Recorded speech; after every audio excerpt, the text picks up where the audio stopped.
Yan na.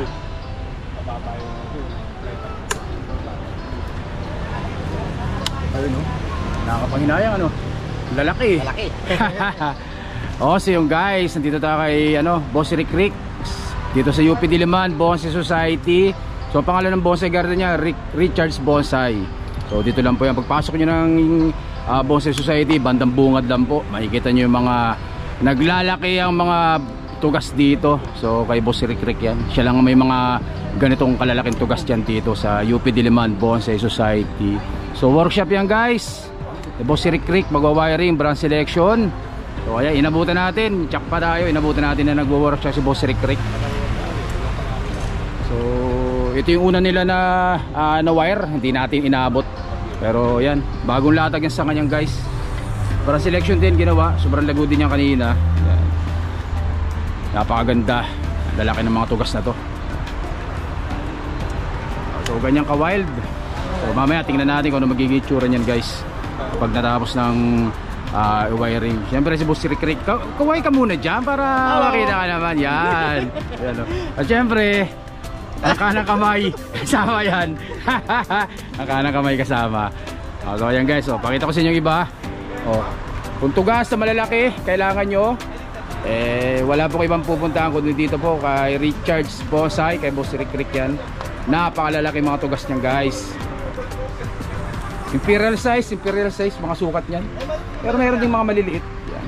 So yung iba na vlog ko na dati sa mga nakapanood, pero yung nabawasan na, marami na ring naibenta sa Boss Rick Rick. Sa mga bagong subscriber natin, mga bagong followers, welcome po kayo dito sa OLTV Mix Vlog. Yan. Makakita kayo dito ng kakaibang mga bonsai. So ganyan magpa-wild.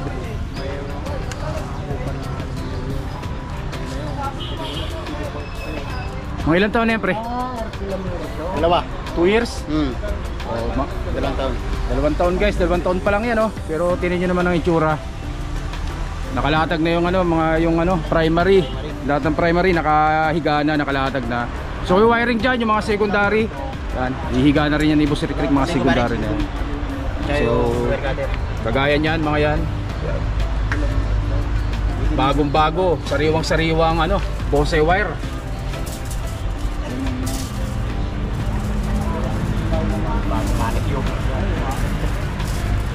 So halos mga 3 weeks ata ako hindi nakabalik ng UP mag-isang buwan siguro ako hindi nakabalik ng UP. So ilan tayo nakapasyal ulit.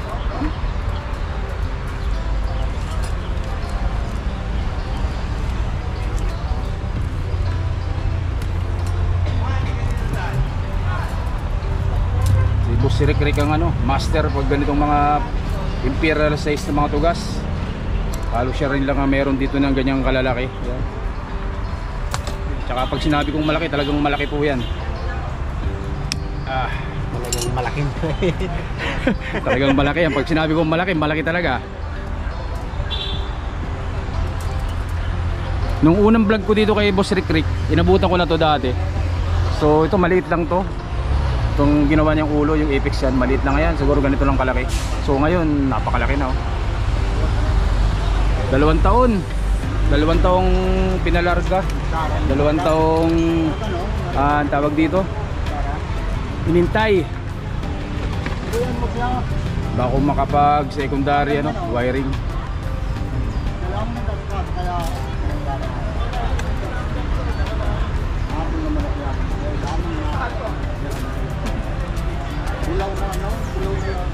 Meron pa dito sa likod guys, tingnan natin mga nandito sa likod. Yung mga tugas lang muna tayo, tugas lang muna. Ayan guys So ayan yung mga tugas niya. So ganyan yung kalalaki, yan Ito pre, XL na to? XL, XL ang sukat itong isa na to. So, ganyan kalaki. So yung mga drip food, wino-workshop nila. So ayan kita nyo yung mga yan. Wino-workshop yan, gamit ng mga tools. Yan. Ito, tugas rin guys So diskarte na Boss Rick Rick, yung dumi ng kalabaw, o dumi ng baka yan. Tuyo yung ilalagay nyo, wag yung sariwa, yung tuyo. Para fertilizer na rin yan, organic fertilizer yan guys. So meron dito forest connected, wrap forest yan. Connected po yan, grabing haba ganda.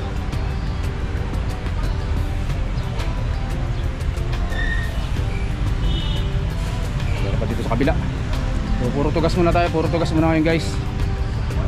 Ito, maganda to, isa na to. Oh, so yan, ilalagyan nila ng mga dumi ng kalabaw sa ibabaw. Para maging ano, maliban dun sa osmocoat na nilalagay, naglalagay din ng organic. So yung dumi ng kalabaw, dumi ng baka, yung ginagamit nila na fertilizer dyan guys. Tsaka ito, laki nito, grabe oh. So yung kamay ko ganyan ang kaliit, napakalaki niyan. Ganyan din, may mga dumi rin ng kalabaw. So technique yan ha, idea, para magkaroon kayo ng idea. Lalo yung may mga ano, sa mga lugar nyo na libre lang mamulot ng mga dumi ng baka, dumi ng kalabaw, ilagay nyo sa mga halaman ninyo. Dito po sa Manila boss, binibili mo yung dumi ng kalabaw? Oo. Magkano? 250 per sack. Oh. Sa feeds. 250 isang sako ng dumi ng kalabaw yung sa feeds 250 pesos. Dun sa mga lugar dyan ninyo na libre lang, yan po, pwede pong gamitin ang dumi ng kalabaw, dumi ng baka para maging fertilizer. Ito papakita ko sa inyo guys. Ayan. Yan guys, meron din ayan tuyo na to, tuyo 250 per sako, diba? Ito, papakita ko sa inyo. Ito, meron daw dito. So ganito kalaki guys, ayan so yan yung laman para makita nyo, ayan yan, dumi ng kalabaw yan guys, ganyan kalaki, 250. Saan galing presang pagaling yan? Bulacan, galing pa ng Bulacan guys. Napunta dito sa Quezon City, sa UP Diliman Bonsai Society. Galing Bulacan, 250 per kilo. Per sako. Ang mahal nung pag per kilo. So yan guys, yan, dumi ng kalabaw yan. Ito, ganda nito. Quality ang laki. Ganyan kalaki guys. Dun sa mga naghahanap ng mga imperial size na mga tugas, mga pang mansion, mga pang resort, napakaganda po niyan, pang display. Ganda rin itong isang tugas na to. So yan yung workshop na ginawa nila dyan guys. Ganito. So yung latag yun yung po yung latag ng sanganayan ni Boss Rick Rick. Ganda yan. So yan pa, rin yung kalabaw, meron lahat, halos lahat ng nito pat nila dito meron. So ito, ay grabe laki ng tugas na to, mas mataas pa sa akin, siguro mga 6 feet ang height nito. Ayan, papilayo tayo para mas makita nyo. So yan guys, 6 feet, halos mga 6 feet ang lampas pa siguro ng 6 feet yan guys. Yan. So yan din, mga dumi rin ng kalabaw yan guys. Ito, lalaki. So dito lang po yan sa UP Diliman Bonsai Society, Richards Bonsai mga kabonsai. Papakita ko sa inyo yung tarpaulin ni Boss Rick Rick. Marami siyang binibenta dito Yan. Ito guys. Ayan Richards Bonsai. Bonsai plant, bonsai stand, bonsai pot, meron din yan, river sand, home service. Dun sa mga may mga bonsai dyan na hindi maintindi, nag-home service rin po yan sa Boss Rick Rick. Pero gumagana po yung cellphone number po na to? So yan po yung cellphone number ng Boss Rick. Ayan pag mag-i-inquire kayo, mag-chat lang po kayo dyan, mag-message lang po kayo dyan, tumawag kayo.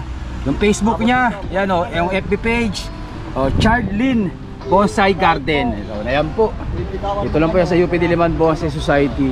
Yung sa mga maraming bonsai na busy sa trabaho, hindi masyadong maintindi, pwede po kayo dito magpa-service ka Boss Rick Rick.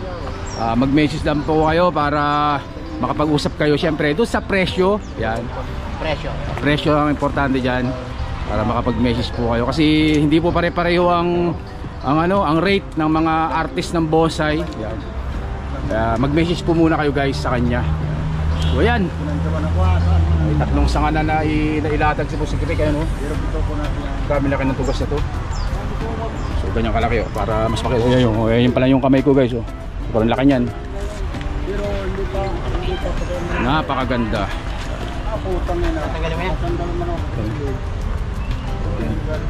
Tayo ng kalabaw, mga dumi ng kalabaw yan. Kalabaw, baka, walang problema yan. Pwede yan. Laki rin itong isa na to.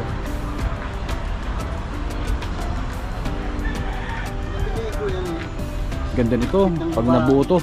Pag nagkadaon yan, yung mga secondary tsaka tertiary na branch, pag nailatag na, tapos biglang nagdahon, ako, buo ka kaagad yan guys. Yan. So syempre, si Boss Rick, mahirapan siyang mag-isa niyang mag-wire. Syempre kailangan meron tayong kanang kamay, assistant. Ang pangalan ng assistant mo, pangalan? Si Barry. Si Boss Barry. Boss Barry, kamay ka muna sa vlog, Boss Barry. Yan. Yan, dalawa silang tumitira dyan guys. Kasi sobrang laki talaga niyan. Kaya abutin sila ng tanghali dyan. Yan. Ganda nito. Ano? Lalaki. Ano, saan galing yan? Jensen Ben? Jensen. So galing General Santos pa to. Galing Jensen to. Yan. Pwede ba natin sabihin kung sinong seller niyan? Hindi ko alam kay Bossing eh. Si Bossing na si boss niya yung bumili nito. Pero maraming seller diyan, talagang sa Jensen yan, napakaraming seller po ng mga tugas diyan. Maghanap lang ba kayo sa Facebook ng mga seller niyan, guys. Daming seller ng tugas diyan na magaganda. So may mga maliliit. Pero syempre, yung pag ganitong malalaki, mas maganda. Yeah, so nahihilig tayo sa mga malalaking tugas ngayon, malalaking bonsai pala. Yan. Quality. Pang pang mga mansyon. Pag mga malalaking garden, yan, pang mga resort. Yan yung mga marami naghahanap din ito.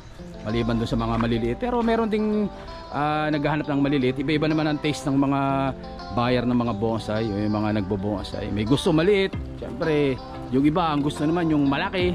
Para pagpasok mo nung garden niya, pansin na pansin ka kagad yung mga bonsai, guys. Ayan. At yun na nga, dahil sobrang init, kita nyo naman, pawis na pawis po ako.